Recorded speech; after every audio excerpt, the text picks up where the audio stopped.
Alam niyo ba kung gaano kadaming kanin ang nasasayang natin sa bawat araw? Isusubo na lang natin, nasasayang pa!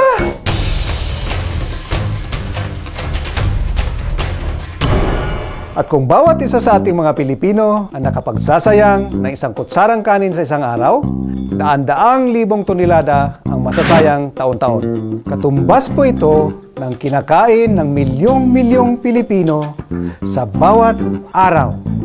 At sa bawat taon po ay makatitipid tayo ng higit kalahating bilyong dolyar sa pag-i-import ng bigas.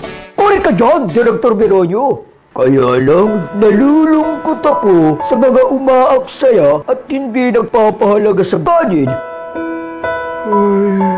Kasi, sa pag-aaksaya sa kanin, kasamang nasasayang ang mga bitamina at mineral na kanilang taglay. Nababaliwala rin ang pagod at hirap ng mga magsasaka.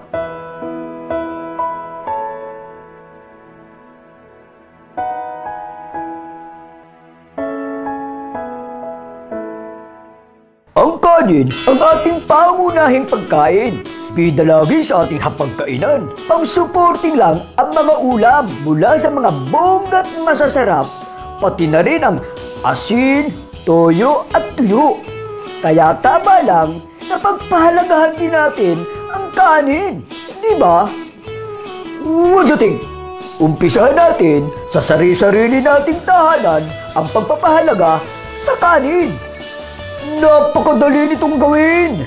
Ito ang Wise Kanin Tipid Tips! Sa pagluluto ng kanin, magsayang ng sapat para sa pamilya. Huwag hayaang maalod ng tubig ang kahit isang butil.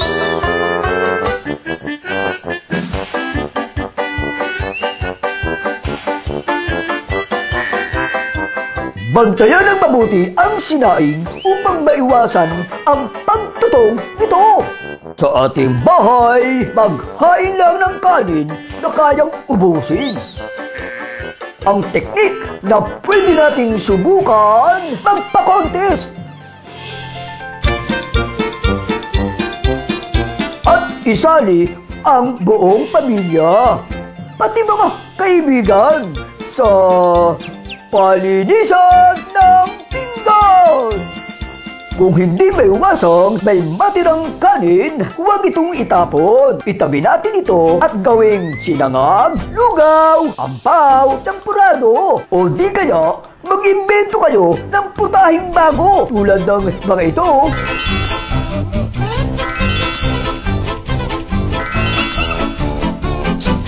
Kapag kumakain tayo sa labas, umorder lang ng kayang ubusin. Umorder na lang ulit kung bitin. Saluhan si Junior sa pagkain para walang masayang. Oh, marami ba kayong natuto ng tips?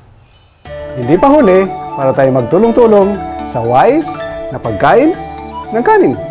Kung meron din kayong alam na wise kanin tipid tips, ituro natin sa ating pamilya, mga kapitbahay at mga kaibigan.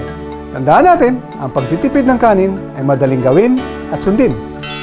At nag-uumpisa sa atin